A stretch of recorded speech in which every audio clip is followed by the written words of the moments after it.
Hello, I'm Tracy Grimshaw. Welcome to A Current Affair. Tonight, the suburban streets where crooks have converted family homes into very lucrative drug labs. Reporter Laura Francis joins us live with the details. Laura? That's right, Tracy. Well, imagine waking up to the sound of police raiding the house next door. You take a peek out of the window and you see sniffer dogs, you see the drug squad carrying out cannabis plants or dangerous chemicals. Now, I realise this sounds like a scene from a TV show or some kind of movie, but the reality is it's happening to thousands of Australians right around the country.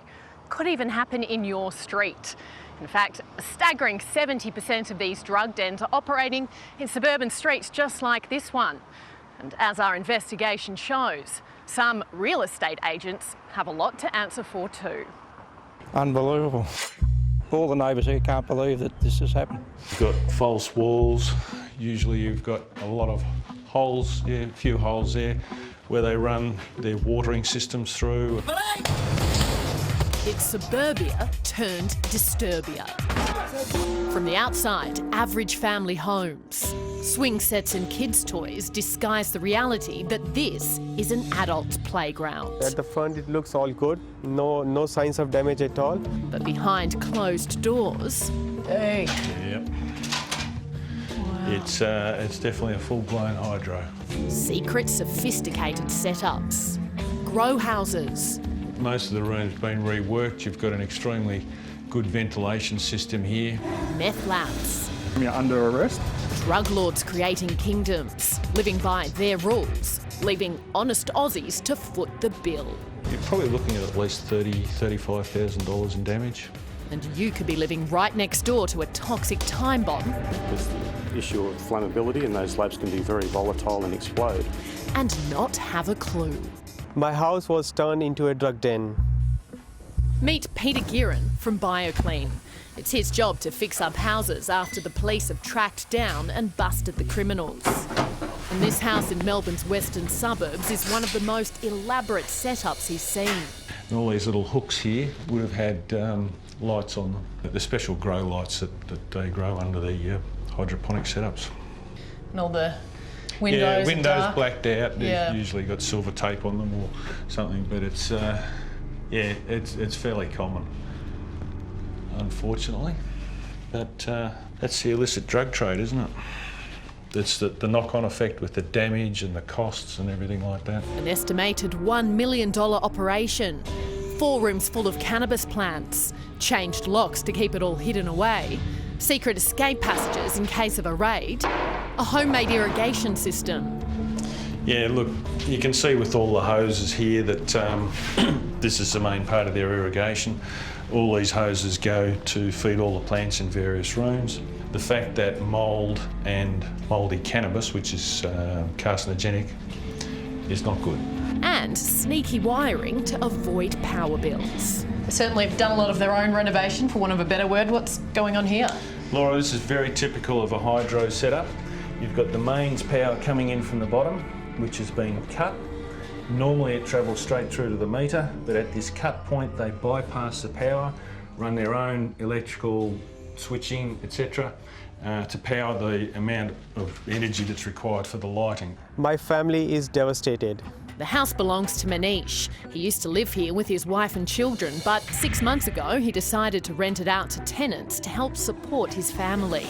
He approached a local real estate agency who said they'd found a couple to move in, a Mr and Mrs Newen. Manish has now been told by police these names are fake.